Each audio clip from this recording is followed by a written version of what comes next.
Good morning. We are going to see today section 128 to 136. Okay, it deals with assault and criminal force. Section 128 is just the definition of force, means they have explained what is force. Further, when the force is being used with a criminal objective, with a bad intention to do some crime, then that will be called as a criminal force. Okay, we'll first see the definition which is mentioned in section 128. A person is said to use force to another if he causes motion, change of motion or cessation of motion to that other. What is motion? Motion means change of a position over time. The object, the place of the object, if it is being changed, that is called as motion. Means something is being kept like this, it is still, isn't it? So what I do, I change its position, means motion is been there. The position of the pen has changed from this place to this place, means what I have done, I have used force to do like this. Unless force is used, it can't change its position because it is not having its own force. So when a person is said to use force to another if he causes motion, change of motion, cessation of motion. Cessation means stop. If just I remove the force, I am putting some force, therefore it has been lifted here. But if I stop, means cede the force, what would happen? It is going to change its position, means the force is going to end here. Okay, cessation of motion to that other, if he causes to the substance such motion, this is substance. Substance such motion, change of motion or cessation of motion as to bring that substance in contact with any part of other's body. Means what I am doing, I am taking this pen, I am putting force into it and I am throwing towards you. Means what will happen, as the force has been put into this pen is going to come and either hit you directly, any part of that other's body, or with anything which that person is wearing or carrying, or with anything so situated that such contact affects the other's sense of feelings. Means what I do, I take this pen which is not having its own force, I put my force into it and the pen goes away and it hits you, either your body or either your shirt, either your dress, isn't it? Means it is either hitting you directly or what you are wearing or what you are carrying. Means if you are taking your sack, your bag, I am hitting the bag or anything in such a situation that such contact affects your feeling, means something has happened, something has hit me, like that feeling comes in your mind, that is called as force. Provided that the person causing the motion or change of motion or cessation of motion causes that motion, change of motion, cessation of motion in one of the following ways. Means what I am doing, I am using the force. Now this force, I can use it directly, I can slap you, isn't it? As an example I am telling you, I can slap you, means I am putting force, and by my bodily force I am using my hand to hit you. Means I should use the force by his own bodily power, by disposing of any substance or inducing any animal to move, to change the motion or to cease to move. Means I am telling my dog, who is my domestic animal, he listens to me, so I am telling the dog that go and catch the person. He knows my direction because I am taught him in that particular manner. So the force, which means I will tell the dog, go catch that person, like that, and the dog will run after you. Means I am using force by my words towards the animal, and I'm telling the animal to move, I'm inducing the animal to move towards you, or maybe he will run after you and I will tell stop and he will stop, he'll come back. Means what I am doing, I am using the force by myself, by any substance or induces any animal, then that is called as a force. The word force is being just defined in section 128. Change of motion, cessation of motion, or causes the thing in motion. Either the person directly does it, or through the substance, or through inducing any animal. And by doing that, the object, it either touches the bodily directly, or touches whatever you are wearing or whatever you are carrying, or touches something which is in such a way in contact with you that you feel that something has happened. The sense of your feeling is being affected. That is called as force. It is just definition mentioned in 128. Now 129 tells about criminal force. Whoever intentionally uses this force to any person without that person's consent in order to the committing of any offense. Means when intentionally force is being used without the consent of the person, then it will be called as a criminal force, because the intention is of doing some offense. That is criminal force. Okay, whoever intentionally uses force to any person without that person's consent in order to the committing of any offense, or intending that the use of such force is going to likely to affect that person, use of such force, he will cause some injury, some fear, or some annoyance to the person to whom the force is being caused. That is called as criminal force.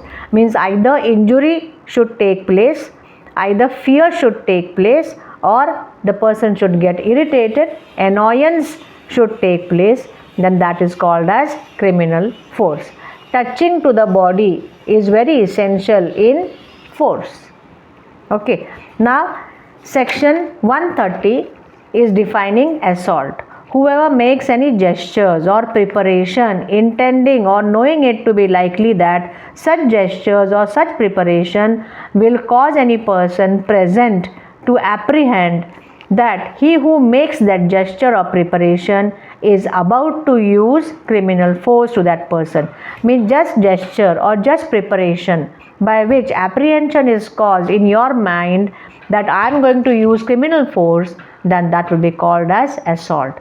Means I am just lifting my hand, but how it has been lifted, it is not lifted like this, isn't it? To give you blessing and all.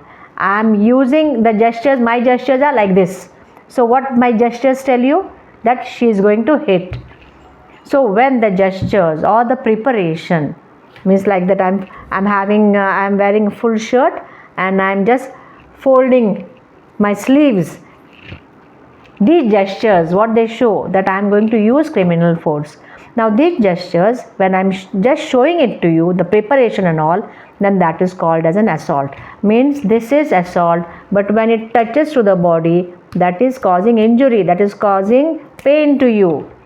That will be called as criminal force. In tort, gestures the word used is assault only, but when it touches to the body, it is called as battery. Okay, assault and battery, like assault and criminal force. Section 128 defines force, 129 defines criminal force, 130 defines assault. Thereafter punishment and certain aggravating circumstances are there. 131 punishment for assault or criminal force. While defining it, the Bharatiya Nyaya Samhita has given two different sections like 129 and 130. Means 129 is definition of criminal force and 130 is definition of assault, but hereafter in the further sections they both are dealt together. Means whoever uses assault or criminal force, like that. Section 131 punishment for assault or criminal force otherwise than on grave provocation. Means here grave provocation is not there, then the punishment is imprisonment 3 months or fine 1000 rupees or both. If the provocation is sought to or ordinarily provoked by the offender as an excuse of the offense. I told you grave and sudden provocation is what? It is a mitigating factor. Here the punishment is for assault and grievous assault and criminal force, not grievous hurt, because again the grave and sudden provocation word is being used for grievous hurt. Therefore I just mentioned grievous hurt. It is not grievous hurt. Grievous hurt we have already seen in the previous lecture. Section 131 is telling punishment for assault or criminal force otherwise than on grave and sudden provocation. This is 131. 132 is telling assault or criminal force to deter public servant from discharge of his public duty. Means assault is being used here, criminal force is being used here against a public servant so that he should not perform his duty. The punishment is 2 years, imprisonment 2 years, or fine, or both. The objective of assault and criminal force is what? Stopping a public servant from discharging his duty. 133 is telling assault or criminal force with intent to dishonor a person otherwise than on grave provocation. Here grave provocation is not there. Okay. Assault or criminal force with intent to dishonor a person means the other people are going to think bad relating to that concerned person. His reputation is going to get affected. For that purpose, assault or criminal force is being used. Then the punishment is imprisonment extend to 2 years or fine or both. Section 134. Assault or criminal force in attempt to commit theft of property carried by a person. Means a person is carrying some property with him. Assault is being done. Criminal force is being used with an objective, with an attempt to commit theft of property which he is carrying. Then section 134 states that the punishment is imprisonment extend to 2 years or fine or both. Now 135 is telling assault or criminal force in attempt to wrongfully confine a person. Here the word attempt is being used. 134 is telling attempt of theft of property carried by a person, not in his house and all. He is carrying that property. While carrying that property, the offender wants to commit a theft, and while doing that, what he is doing? He is doing assault or criminal force. Means here attempt is just there. Okay. Now 135 is saying in a similar manner, assault or criminal force in attempt to wrongfully confine a person. The objective here is what? To confine. And while confining that person, it isn't just an attempt, incomplete. Okay. While doing that wrongful confinement, he is assaulting or doing criminal force. Then punishment is imprisonment 1 year or fine 5,000 rupees or both. Now the last section is section 136, assault or criminal force on grave provocation. It means here the victim is also faulty because he did something because of which the offender got provoked. So here assault or criminal force is being done on grave and sudden provocation. The punishment is being reduced. It is a mitigating factor. The punishment is imprisonment 1 month or fine 1,000 rupees, extend to 1,000 rupees or both. Means if you see 131, punishment for assault or criminal force otherwise than on grave provocation, the punishment is 3 months or fine 1,000 rupees or both. But if grave and sudden provocation is there, then section 136 applies and the punishment is being reduced. Here it was 3 months. Here it is 1 month. 1 month or fine 1,000 rupees or both. Okay.